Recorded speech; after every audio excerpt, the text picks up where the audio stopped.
Students, कैसे हैं आप। चलिए अब हम अपना फिजिक्स का लेक्चर स्टार्ट करते हैं। इससे पहले आप पिछले लेक्चर को लास्ट 5 मिनट्स जो होगा उसको देख लीजिएगा। स्टार्ट कर रहे हैं अब हम। लास्ट डे हम लोग बताए थे कि मोशन का टाइप 3 प्रकार से आपको बताए थे हम। उन तीनों को बताने के बाद उसका एग्जाम्पल भी हम दिए थे आपको। अब हम बात करते हैं कि किस ऑब्जेक्ट के मोशन किस टाइप का होगा तो उसको किस प्रकार के टाइप में रखा जाएगा। तो जनरली आपको उसको जानने से पहले एक्सिस के बारे में जानना होगा या कोऑर्डिनेट के बारे में जानना होगा। 10th क्लास में आपने, तो हम लोग कोऑर्डिनेट के बारे में जानते हैं सबसे पहले। तो 10th क्लास में आपने एक्सिस के बारे में पढ़ा होगा और जनरली वहाँ पे आप दो ही एक्सिस के बारे में पढ़े होंगे, एक एक्स एक्सिस और दूसरा है वाई एक्सिस। अब आपको हम जानकारी के लिए बता दें कि एक्सिस जनरली 3 तरह के होते हैं, एक्स एक्सिस, वाई एक्सिस और एक और होता है जेड एक्सिस। इसको समझने के लिए एक थोड़ा सा हम एग्जाम्पल के रूप में 2-3 मार्कर का इस्तेमाल करते हैं।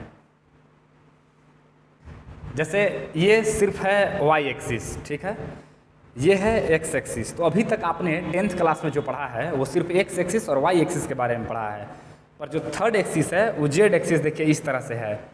तो जब इसकी बात आ जाए तो जब तीनों कोऑर्डिनेट इस्तेमाल हो तो उसको स्पेस कहते हैं। अगर एक कोऑर्डिनेट इस्तेमाल हो तो उसको लाइन कहते हैं या लीनियर यानी रैखिक या रेखा। और जब 2 एक्सिस इस्तेमाल हो तो 2 एक्सिस मिलकर के एक प्लेन बनाते हैं यानी समतल बनाते हैं। तो ये देखिए वाई एक्सिस, एक्स एक्सिस और इसको हम लोग मान ले रहे हैं जेड एक्सिस। क्योंकि ये व्हाइट बोर्ड खुद 2 डायमेंशनल है तो इस पर 2 ही डायमेंशनल को छाप सकते हैं। ये देखिए इस तरह से है, पर ये व्हाइट बोर्ड पर छापना पॉसिबल नहीं है, इसलिए इसको नीचे की तरफ छाप दिए हैं। अगर ये 3 चीज़ आप समझ गए होंगे तो जो अभी हम बताने वाले हैं मोशन के विभिन्न टाइप्स के बारे में, ये आप समझ जाइएगा आसानी से। तो देखिए इधर सबसे पहले हम मोशन को अगर डायमेंशन के आधार पर बांटें यानी कोऑर्डिनेट्स के आधार पर, तो 3 तरह के होते हैं। पहला होता है motion in 1 dimension.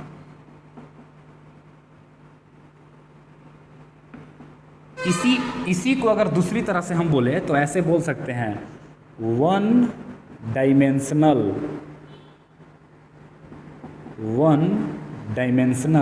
Motion.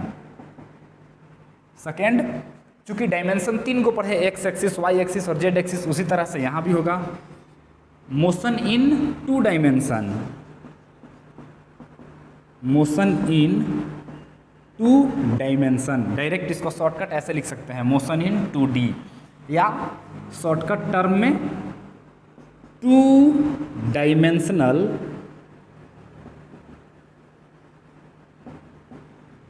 Motion. और थर्ड में हो जाएगा मोशन इन 3D, D मतलब डायमेंशन, या इसका एक और नाम लिख सकते हैं 3 डायमेंशनल मोशन। तो ये 3 चीज हम लोग को पढ़ना है। पहले आप ये समझ लीजिए आराम से कि मोशन इन 1 डायमेंशन आखिर होता क्या है।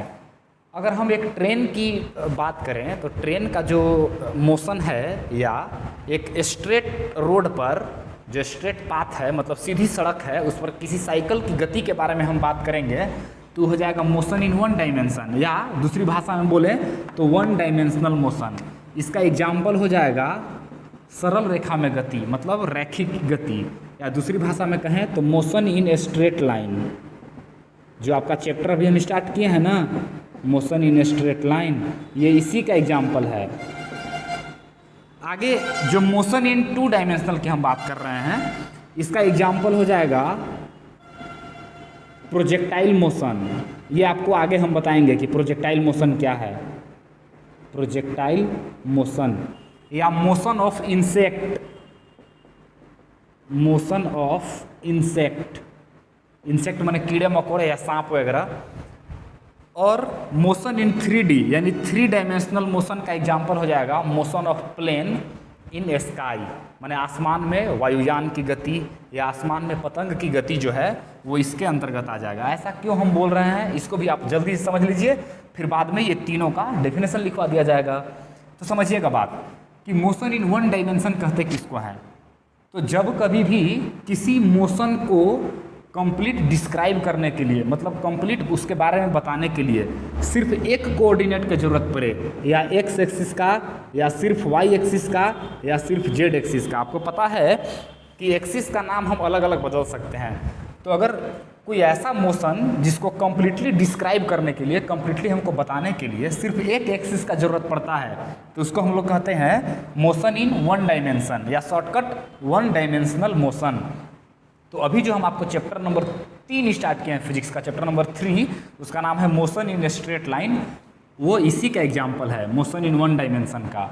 मतलब इस चैप्टर में ऑल ओवर हम लोग पढ़ेंगे मोशन ऑफ कार, या motion of bicycle on straight path, या मोशन ऑफ ट्रेन, इस तरह का गति के बारे में पढ़ेंगे। मोशन इन 2D, इसका डेफिनेशन कैसे होगा, तो उस टाइप का मोशन जिसको कंप्लीटली डिस्क्राइब करने के लिए, यानी कंप्लीटली बताने के लिए हमें 2 डायमेंशन की जरूरत पड़े। मतलब अगर ये एक x है तो एक y का जरूरत पड़े, या ये अगर y है तो ये z का जरूरत पड़े, मैंने कम से कम 2 एक्सिस का जरूरत पड़े। और आपको पता होगा कि 2 एक्सिस मिल करके एक प्लेन बनाते हैं।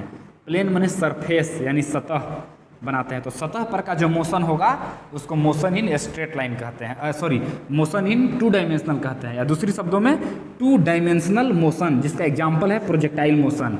मतलब बता रहे हैं आपको ना कैसे ऐसे हम बोल रहे हैं। सो अगर कोई साइकिल इस तरह से इस रास्ते पर चल रहा है तो इस पर चलने के दौरान सिर्फ उसका एक ही एक्सिस बदलेगा, कभी 2 मीटर पर है, कभी 3 मीटर पर है, कभी 4 मीटर पर। ठीक है बच्चों, अगर इस रोड की तरफ जा रहा है कोई साइकिल तो कभी 2 मीटर दूरी पर है, कभी 4, यहाँ 0 1 2 3 होता है ना, तो कभी 2 मीटर पर है, कभी 4 मीटर पर है, कभी 6 मीटर पर है, तो एक ही एक्सिस बदल रहा है। इसलिए मोशन ऑफ साइकिल माने साइकिल की गति इसके तहत आ जाएगा, यानी 1D मोशन कहलाएगा वो। जबकि प्रोजेक्टाइल मोशन मतलब कोई पत्थर वगैरह हम फेंकते हैं, तो देखिए सपोज कीजिए कि आप यहाँ खड़ा है, यहाँ से आपने ऐसे इसको फेंका तो यहाँ जाके गिरा, तो फेंकने के दौरान आप देखते हैं कि ये जो पत्थर है इसका 2 डायरेक्शन चेंज हो रहा है, एक एक्स एक्सिस में भी जा रहा है और वाई एक्सिस में भी जा रहा है। देखिए इधर इस तरह से, यानी दोनों एक्सिस में जा रहा है। तो ये हो जाएगा मोशन इन 2D। और मोशन इन 3D में आ जाएगा motion of aeroplane in the sky, या इन द स्पेस, आसमान में एरोप्लेन की गति। जब एरोप्लेन सपोज कीजिए कि यहाँ उड़ान भरेगा एरोप्लेन, तो क्या होगा, ये डायरेक्शन भी चेंज होगा इसका, ये भी डायरेक्शन चेंज होगा, और जेड एक्सिस भी चेंज होगा, एक्स भी चेंज होगा, वाई भी चेंज होगा, और जेड भी चेंज होगा। इसीलिए मोशन ऑफ एरोप्लेन या मोशन ऑफ काइट आपका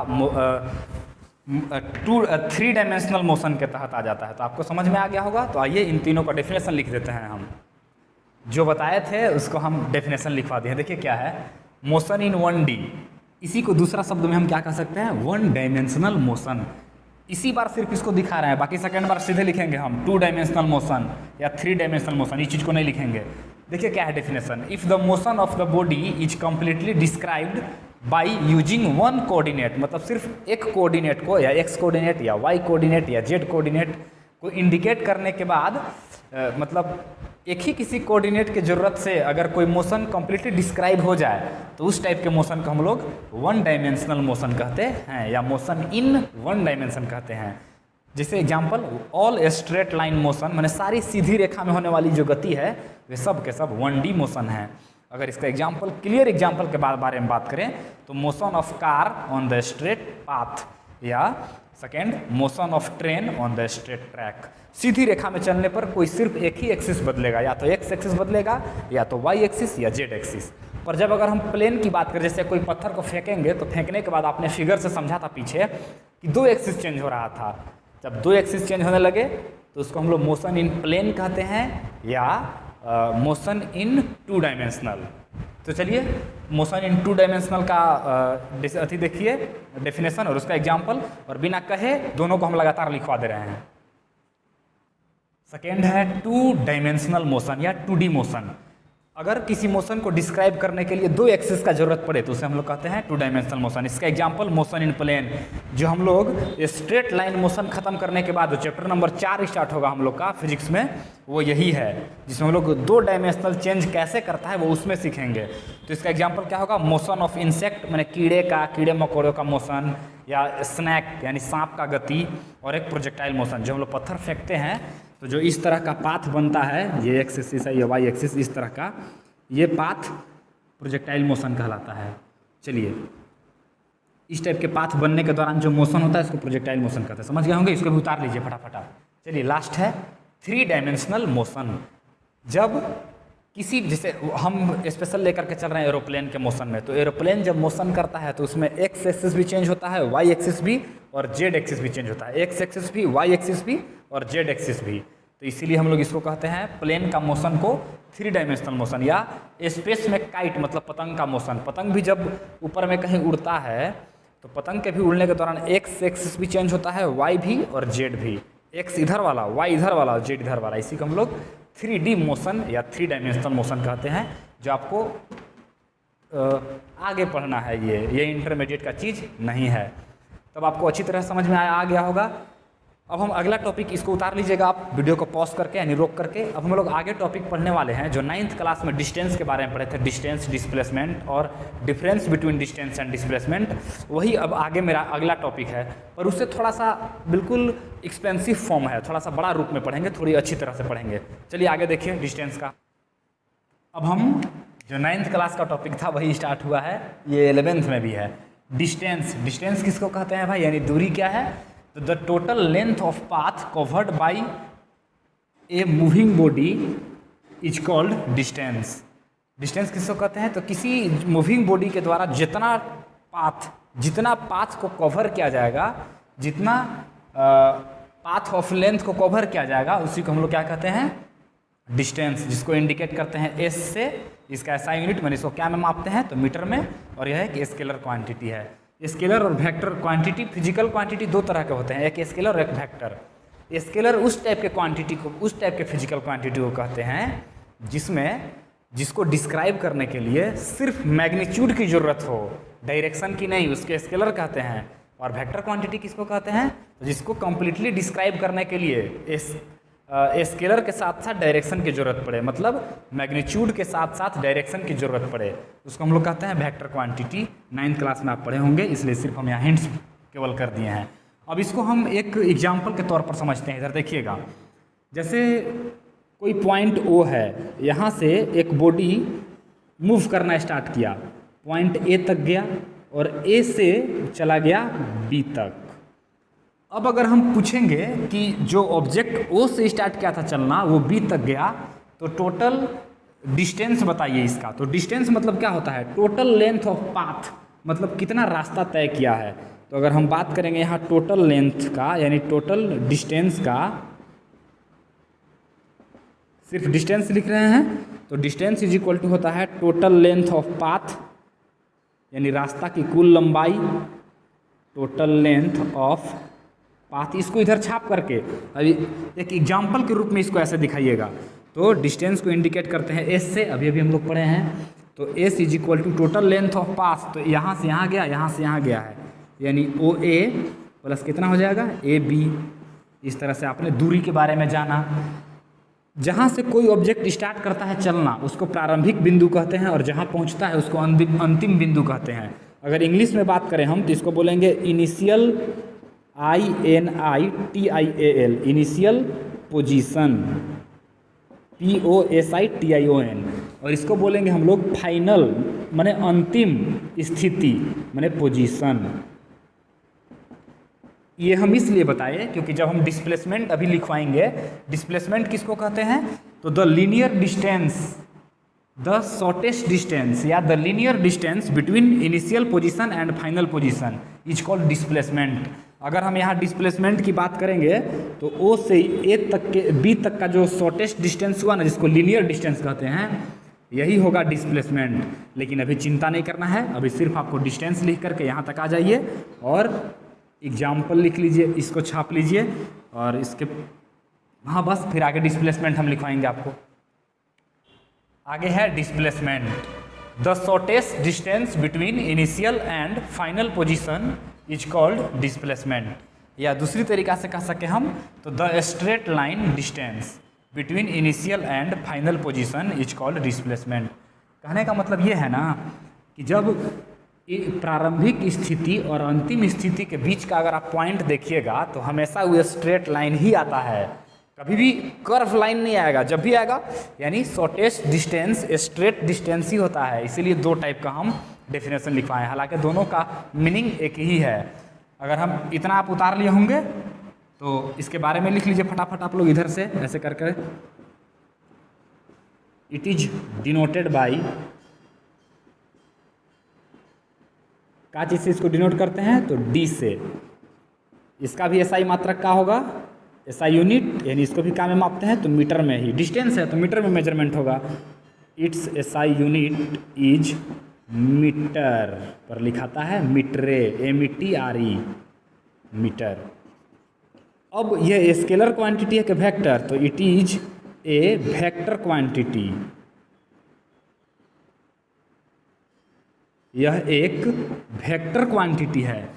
वेक्टर क्यों है इसको हम कल आपको अच्छी तरह समझाएंगे, अभी इस चीज़ को उतारिए आप। फिर एगो फिगर जो डिस्टेंस में छापे थे उसमें भी एक फिगर छाप देंगे पहले, उसको समझा करके, और कुछ क्वेश्चन आपको घर से बनाने के लिए दे देंगे, और उस क्वेश्चन को डिस्टेंस और डिस्प्लेसमेंट पर ही रहेगा, बिल्कुल सिंपल रहेगा। और उस क्वेश्चन का आंसर आप कमेंट बॉक्स में जा करके कमेंट करेंगे और हम वहाँ से आपको बता देंगे कि यह सही है या गलत है। तो चलिए इतना आप उतारिए इसको। तो डिस्प्लेसमेंट का एग्जांपल देखिए, if a particle start to move, जब एक पार्टिकल है जो स्टार्ट टू मूव मैंने मूव करना स्टार्ट करता है फ्रॉम पॉइंट ओ, मतलब यहाँ से स्टार्ट किया, इसको हम लोग ओ मान लेंगे, ठीक है। अब देखिएगा, and reaches at point B through point A, मतलब पॉइंट ए से होते हुए कहाँ पहुँचता है बी पर। अब अगर उस पार्टिकल का या उस ऑब्जेक्ट का डिस्टेंस कहेंगे तो डिस्टेंस किसको कहते हैं, टोटल लेंथ ऑफ पाथ, मतलब हो जाएगा OA प्लस AB। लेकिन अगर डिस्प्लेसमेंट की बात कहेंगे हम तो देखिए ये वाला जो शॉर्टेस्ट डिस्टेंस आप देख रहे हो, और शॉर्टेस्ट डिस्टेंस हमेशा कैसा होता है तो लीनियर, ये ना कि कर्व होगा। वो शॉर्टेस्ट डिस्टेंस कभी भी कर्व नहीं होता है, हमेशा स्ट्रेट होता है। इसीलिए डिस्प्लेसमेंट का हम दो डेफिनेशन लिखवाया आपको। तो अगर यहाँ आप बात कीजिएगा डिस्प्लेसमेंट इज इक्वल टू, तो हो जाएगा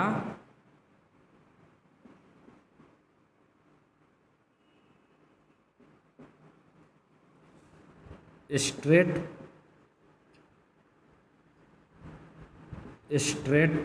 length of path between initial position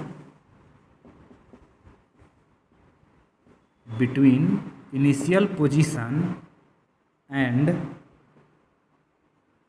final position of the body,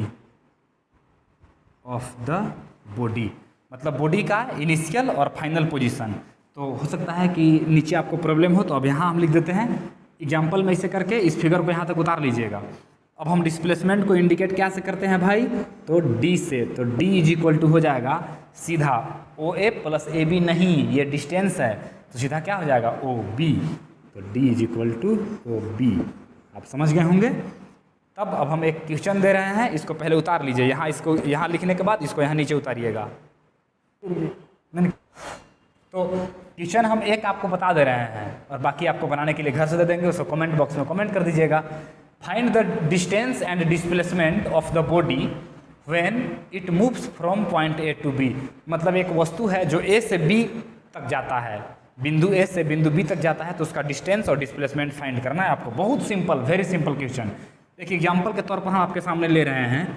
जैसे मान लीजिए कि एक स्ट्रेट लाइन लिए, ए है, बीच में पॉइंट O दे दिए, यहाँ पॉइंट B दे दिए, A से B तक गया है, A से O तक का डिस्टेंस है 2 मीटर और O से B तक का डिस्टेंस है 4 मीटर। तब अगर आपको डिस्टेंस पूछा जाएगा तो डिस्टेंस हो जाएगा, ऐसे लिखिएगा क्लियरली एकदम, सॉल्यूशन आप बनाइएगा ऐसे, कमेंट में सीधे आंसर बोलिएगा। सॉल्यूशन डिस्टेंस यानी S is equal to A O plus O B, यानी ए से बी तक गया है, क्वेश्चन में कहा है, तो ए ओ प्लस ओ बी यानी बराबर 2 metre plus 4 metre is equal to 6 metre. ये आपका आंसर हो गया फर्स्ट। फिर डिस्प्लेसमेंट के बारे में बात कीजिएगा आप, तो D is equal to shortest distance कहता है, तो भाई शॉर्टेस्ट डिस्टेंस तो स्ट्रेट लाइन है तो वही ना हो जाएगा, शॉर्टेस्ट डिस्टेंस भी यही है यानी स्ट्रेट है, इसलिए 6 मीटर डिस्प्लेसमेंट हो जाएगा, ये इसका आंसर हो जाएगा। चलिए सेकेंड आप बनाइएगा, ये देखिए कर्विलिनियर पाथ है,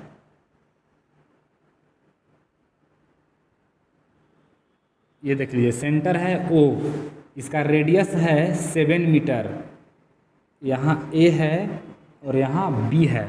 एक ऑब्जेक्ट है जो ए से स्टार्ट करके बी तक गया है, तो डिस्टेंस कितना हो जाएगा, तो डिस्टेंस हो जाएगा इसका हाफ पेरीमीटर यानी पाई आर 7 मीटर है, पाई का वैल्यू जान रहे हैं आप 22/7 लीजिएगा, इन 22/7 वो हो जाएगा डिस्टेंस। और डिस्प्लेसमेंट की बात करेंगे तो ए से बी गया है तो सीधा सीधा ये वाला यानी 7 मीटर का ये रेडियस और 7 मीटर का ये रेडियस यानी कितना 14 metre radius, that means distance हो जाएगा पाई आर और डिस्प्लेसमेंट हो जाएगा इसका डायमीटर यानी व्यास। इसका आंसर आप कमेंट बॉक्स में कीजिएगा कि डिस्टेंस कितना आया और डिस्प्लेसमेंट कितना आया। इतना ही कहते हैं हम और इस वीडियो को अंत करते हैं, क्योंकि वीडियो लेक्चर अभी लंबा नहीं करना है, अभी आपको समझना है आसानी से। तो ठीक है, ऑल द बेस्ट, धन्यवाद।